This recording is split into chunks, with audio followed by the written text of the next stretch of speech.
Hey,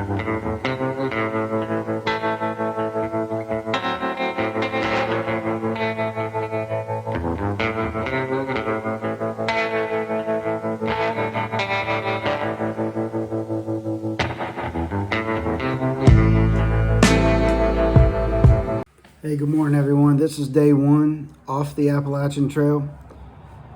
Just wanted to take a few minutes and say what a wonderful place the Green Dragon Hostel is. Bill and Donna are wonderful people. They take really good care of you when you come in here. They have free shuttles from Dix Creek Gap and Unicoi Gap. So that's a 17-mile stretch of trail that they'll pick you up from on either side.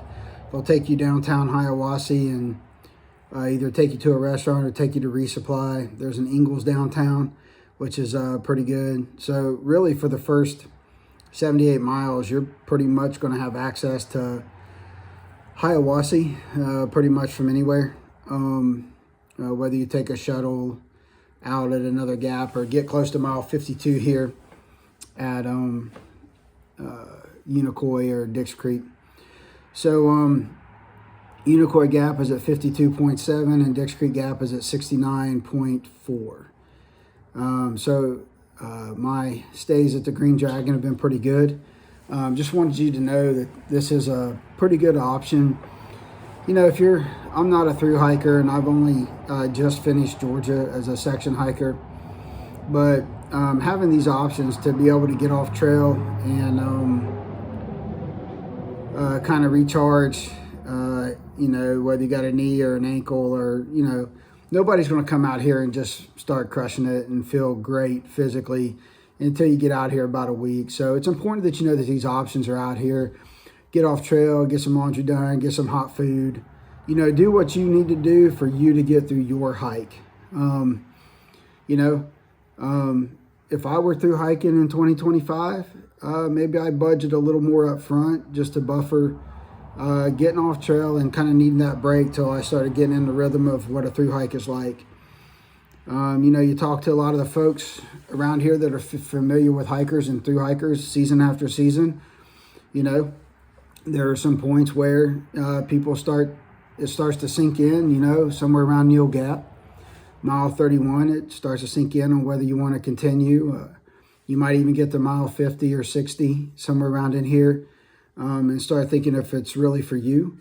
I think anytime someone wants to plan a through hike, and like I said, I've never through hiked, but it's a 1 or 2 week, 10-day section hike. It'll really open your eyes to what you might be able to expect. And then you can make those adjustments and plans ahead of time. You know, places like Above the Clouds and Green Dragon and different shuttle drivers and knowing how to get on and off trail, that could be a pretty important part of your hike, especially here in the beginning while you're adjusting to life on the trail. This particular experience has been very rewarding for me. It's really peeled back a lot of layers that I let pile on. It's kind of given me a baseline on some things I want to accomplish, you know, going forward and stuff. If you're watching this video, then I've started a YouTube channel, and maybe I can put out some advice basically from a first-time AT section hiker with, you know, one other trail partially under my belt, and just kind of help new hikers that are just kind of breaking in. I'll share my failures, my successes, my adjustments, just as a normal guy that's not out here crushing it 8-9 miles a day, which is really what the advice typically is for someone starting a through hike, because this is not easy. YouTube, there's a lot of YouTube information out there, and that's great, and that gives you a good baseline and knowledge of what to expect. But in the end, it's really, really hard, even from a YouTube perspective, to understand how tough this can be and how prepared you really should be before you come out here. If you're going to start a long through hike, this is a place to have at least stretched your body and your joints out to a point where you feel comfortable taking that next step out here in this environment. And then you're going to run into a lot of other different things out here that I didn't run into. I camped alone every night. I didn't have to fight for space. I didn't have 40 people around me every single day. So, you know, I haven't experienced the bubble or what that might be like. So I can't offer any advice on that. But I can offer that the 78 miles that I just finished in Georgia has just been very rewarding. And I'm really glad that I did it. This was a vacation for me. I did my camping. I got off trail, stayed in a hotel. I stayed at Above the Clouds and Green Dragon during my trip. So I've utilized all the tools that maybe a thru hiker might use in the very beginning of their trip, just to kind of get through Georgia. I think I'm more equipped now for my next trip. I'll come back here, I'll start, and then I'll head into North Carolina probably next year and just kind of start chunking off AT miles every year. I may never thru hike. I may thru hike when I retire, but that's the beauty of the trail. You come to the trail, you do what you can do, what your life permits, and you get what you can out of the trail for the time that you're out here, and hike your own hike. So it's been pretty wonderful to be in the world of no keyboards, commutes, or conference calls for the last 10 or 11 days. And I hope some of the videos and stuff that I put out can really help the class of 2025 at least get through Georgia and stuff. And then if you want to know what's past Georgia, there's plenty of other YouTubers out there that there's tons and tons of hours of information out there. If I could give any new hiker a piece of advice on equipment, it would be this.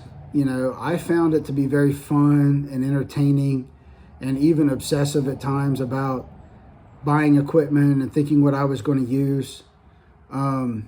I would say if you're starting a thru hike, start as light as you can with as little food to get you to Neil Gap and enough equipment to stay warm. It is much, much more advantageous to start, I'll say, light and starving and get what you need day 3 or 4 at Neil Gap than it is to start with a heavy pack, come over Blood Mountain, and have those negative thoughts start creeping in on if this is really for you. So if you start a thru hike thinking it's just a 3-day trip to Neil Gap, you might find yourself in a little bit better position when you get there, and be thankful that you did, because there is nothing you can't buy at mountain crossings that, you know, you couldn't get before your hike. So they have equipment, they have food, they have all the different stuff you need for a resupply. And when you get to Neil Gap, you're at mile 31. You've only got 20 miles till you get to the Green Dragon near Hiawassee, where you could go resupply at a grocery store. So don't think you got to carry all your food that you're going to eat between Georgia and Maine when you start off.